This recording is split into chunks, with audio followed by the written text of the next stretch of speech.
নমস্কার বন্ধুরা, মুখরোচকে সকলকে জানাই স্বাগত। আজ আবার একটা নতুন ভিডিও নিয়ে আমি চলে এসেছি। চলুন দেখে নেওয়া যাক কিভাবে বানাচ্ছি। আমি একটা কড়া আগে থেকেই গরম করতে বসিয়ে দিয়েছিলাম। দিয়ে দিলাম নারকেল কোড়ানো,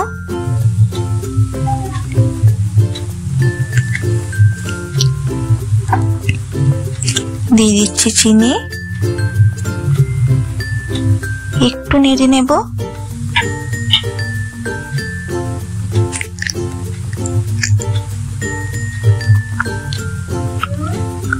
এবার আমি দিয়ে দিচ্ছি এলাচ গুঁড়ো,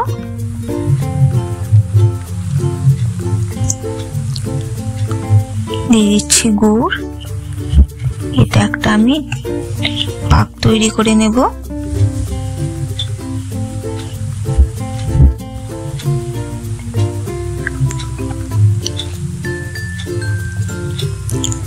দেখুন কি সুন্দর একটা কালার এসছে।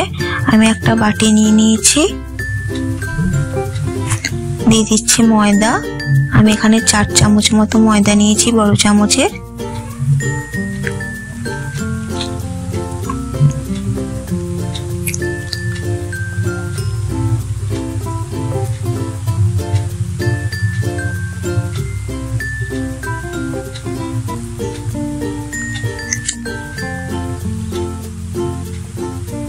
দিয়ে দিচ্ছি 1 চামচ চিনি,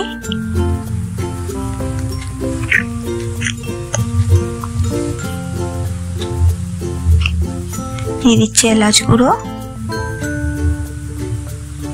সব উপকরণগুলো খুব ভালো করে মিশিয়ে নেব।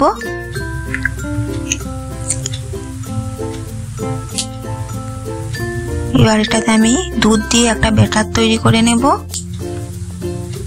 এই পিঠেটা দেখতেও যেমন সুন্দর, খেতেও তেমন সুস্বাদু।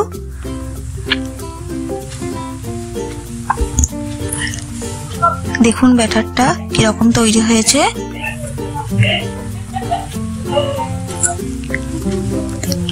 ব্যাটারটা গোলা হয়ে গেছে। নারকেলের পাকটা অনেকটাই ঠান্ডা হয়ে গেছে। ওটা থেকে এবার আমি এইভাবে গোলাকার করে গোল গোল করে নেব। মিষ্টির মতো শেপ দিয়ে নিলাম। নারকেলের মিষ্টিগুলো আমি ময়দার ব্যাটারে ডুবিয়ে তেলে ভেজে নেব। তেলটা আমি আগে থেকেই গরম করতে বসিয়ে দিয়েছিলাম। এবার আমি ব্যাটারে ডুবিয়ে গোকুল পিঠেগুলো এইভাবে ভেজে নেব। একটু লালচে করে ভাজতে হবে। যদি আমার এই ভিডিওটি ভালো লেগে থাকে তাহলে লাইক সাবস্ক্রাইব করে আমার পাশে থাকবেন। আর অবশ্যই কমেন্ট করে জানাবেন আজকের ভিডিও কেমন লাগলো।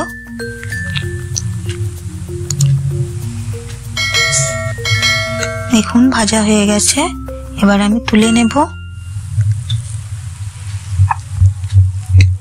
আমি যে কড়াটাতে নারকেলের মিষ্টি করেছিলাম ওই কড়াটাতেই দুধ দিয়ে দিলাম। একটু নেড়ে নেব।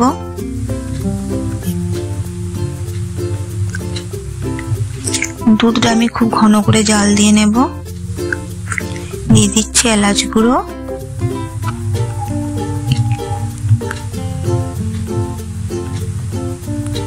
দিয়ে দিচ্ছি চিনি আন্দাজ মতো। এবার আমি দুধটা ঘন হয়ে আসা পর্যন্ত অপেক্ষা করব।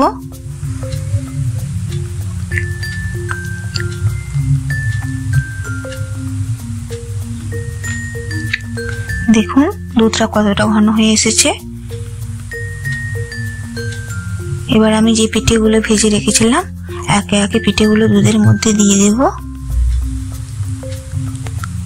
2 মিনিট ফুটিয়ে নেব গ্যাসের ফ্লেমটা লো রেখে। দেখুন পিঠেগুলো পুরোপুরি রেডি। আজকের ভিডিও এই পর্যন্তই।